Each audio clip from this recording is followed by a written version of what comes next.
This is continuing coverage of United States versus Sean Diddy Combs from the Hidden Killers podcast and True Crime Today.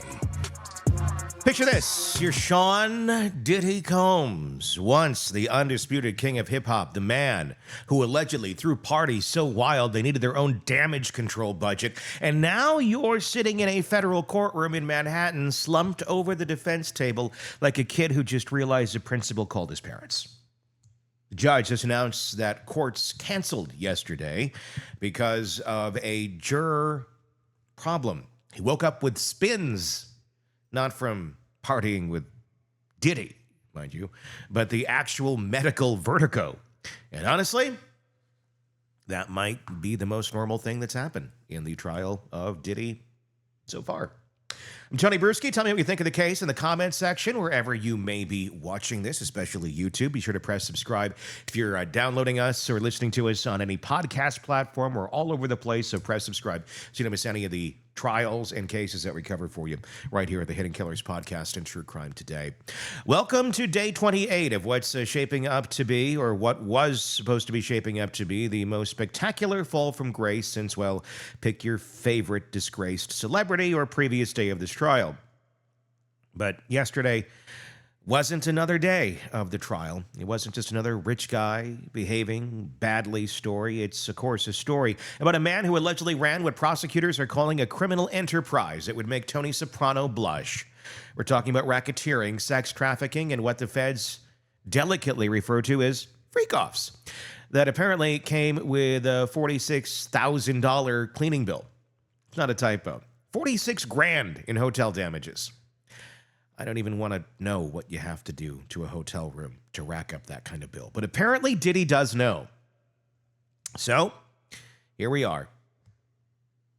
We are many days into this, and the man who once rapped about more money, more problems is discovering that actually the real problem might be that he's facing life in prison.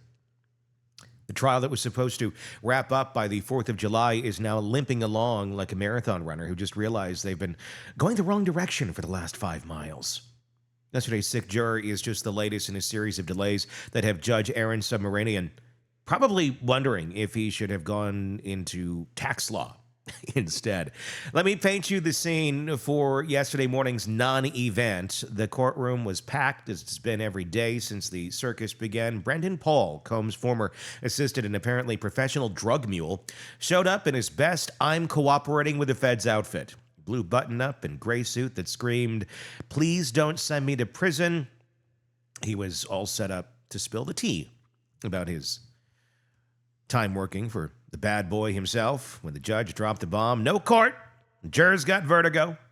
If you're thinking, it sounds like a convenient excuse, well, I mean, you're not alone, but things do happen. Apparently, the juror's partner called in with legit medical concerns, and unlike some other recent juror issues, this one seems genuinely health-related. Just two days ago, they had to boot juror number 6 for what the judge diplomatically called lack of candor about where he lived. The defense tried to make it a whole thing about racial composition of the jury because, of course, they did. When you're facing life in prison, you throw everything at the wall, and you see what sticks. Now, here's where it gets interesting. And by interesting, I mean deeply uncomfortable for anyone who still had I'll Be Missing You in their workout playlist. While everyone was waiting around for the judge to figure out what to do, the lawyers got into it over evidence. The prosecution wants to show the jury these summary charts, basically a greatest hits compilation of Diddy's alleged crimes. Who doesn't like a greatest hits album? Well, Diddy in this specific incident. The defense naturally objects to everything because that's literally their job. And through all this legal bickering, here's Combs himself, slumped over the defense table, occasionally putting his head down on his arms like he's trying to wake up from the world's worst nightmare. The man who once embodied luxury in excess, who allegedly required his girlfriends to weigh exactly 140 pounds and carry specific designer bags, is now sitting in a federal courtroom in a light sweater, looking like he aged 10 years in the last month. And honestly, good. Because what we're talking about isn't just bad behavior or even criminal behavior. We're talking about allegations of systematic abuse, exploitation, and trafficking that spans decades. Here's the thing about this trial and what makes it more than just another celebrity scandal. The prosecution has been methodically building a case that Combs didn't just cross the line occasionally. They're saying he obliterated it, set it on fire, and then charged people admission to watch it burn. We're talking about alleged freak-offs that were essentially choreographed sexual performances that participants allegedly couldn't refuse. We're talking about a man who allegedly used his power, influence, and arsenal of intimidation tactics to create what amounts to a personal fiefdom where the world was law, and that law was deeply, profoundly messed up. Brennan Paul, the would-be star witness of the day, is interesting because he represents something we see in a lot of these cases. The insider who was close enough to see everything but far enough down the food chain to flip when the feds came knocking. The former Syracuse basketball player went from handing assists on the court to allegedly assisting in drug transportation for one of the most powerful men in hip-hop. And now he's got immunity, which a federal prosecutor speak means, we've got you dead to rights, but we want the bigger fish. The timing of the trial couldn't be more significant. We're in an era where powerful men are finally being held accountable for behavior that was an open secret for decades. Harvey Weinstein walked so Diddy could run straight into a federal indictment. But unlike some of those cases that relied heavily on testimony about events from years ago, the prosecution here has receipts, literal receipts, flight records, hotel bills, text messages, and according to Tuesday's testimony, actual video evidence that was apparently so explicit, they had to warn the gallery before showing it. Special Agent DeLeassa Penland's testimony on Tuesday gave us a glimpse into just how organized this alleged operation was. Charts tracking the logistics, damage reports that would make a rock band jealous, and a paper trail that suggests this wasn't just behavior. It was allegedly a business model. When your hotel damages exceed what most people make in a year, you're not just partying too hard, you're allegedly running something that requires its own accounting department. The defense team, led by Mark Agnifilo and Brian Steele, has their work cut out for them. How do you defend someone who, when the prosecution has video evidence, financial records, and a parade of witnesses ready to testify under immunity? Their strategy seems to be attacking everything procedurally, challenging every piece of evidence, and hoping something sticks. It's like watching someone try to bail out the Titanic with a coffee cup. Admirable effort. But we all know how this movie ends. What makes yesterday's delay particularly frustrating is that we are supposed to hear from Paul about his role in all of this. A guy who went from playing college basketball, allegedly, to being Combs' personal pharmacist. And his testimony was expected to be devastating. And it will be once it happens. The prosecution has been building to this for weeks, laying out the foundation of their case piece by piece. And Paul was supposed to be one of their final witnesses before resting their case. But now we wait. We wait today as well. The trial will not resume until Friday the 20th of June. Because today is Juneteenth. And when it does resume, it'll only be a half day because another juror has to attend his son's graduation. Because apparently, even when you're serving on the jury of one of the most high-profile federal cases in recent history, life does go on. Kids graduate, people get sick, and the wheels of justice grind slowly forward. Judge Subramanian's goal of wrapping this up by July 4th is looking about as likely as Diddy getting invited to the next year's Met Gala. The prosecution still has several witnesses to call, including summary witnesses who will tie everything together with a neat bow for the jury. Then the defense gets their turn, which they estimate will take between 2 and 5 days.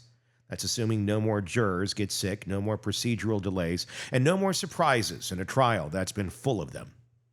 The broader implications of this case extend far beyond one man's potential life sentence. This is about an entire ecosystem that allegedly enabled and profited from systematic abuse. Every assistant who looked the other way, every associate who facilitated these alleged crimes, every person who took the money and kept quiet. They're all part of a machine that operated in plain sight for years. The fact that it took until 2025 for these charges to be filed tells you everything you need to know about how power and money can insulate someone from consequences.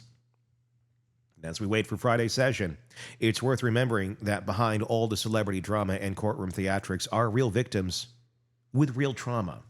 The prosecution has painted a picture of a man who allegedly uses wealth and influence not to lift others up, but to trap them in situations they couldn't escape.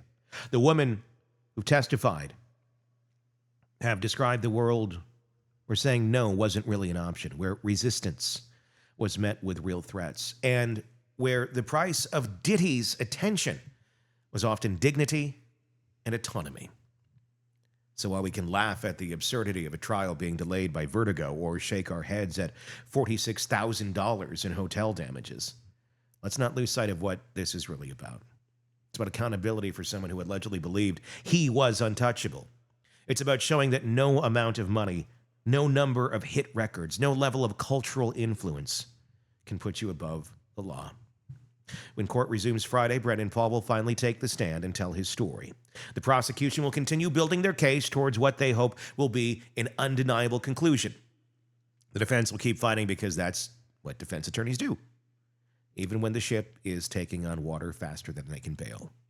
And Sean Combs will sit at the defense table, perhaps with his head in his hands again, learning that karma isn't just a concept. Sometimes it comes with a federal indictment and the very real possibility of dying in prison. Tell me what you think about where this case is at, like I said, in the comment section on YouTube or wherever you are watching this. If there's a comment section, be sure to press subscribe as well wherever you're listening or watching so you don't miss any of the coverage on this case. It's pretty damning.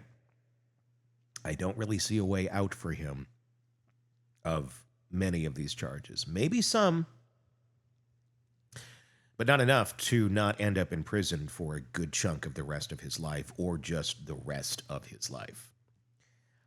Tell me what you think in the comment section. Looking forward to seeing that. Until next time, I'm Tony Bruschi. We'll talk again real soon.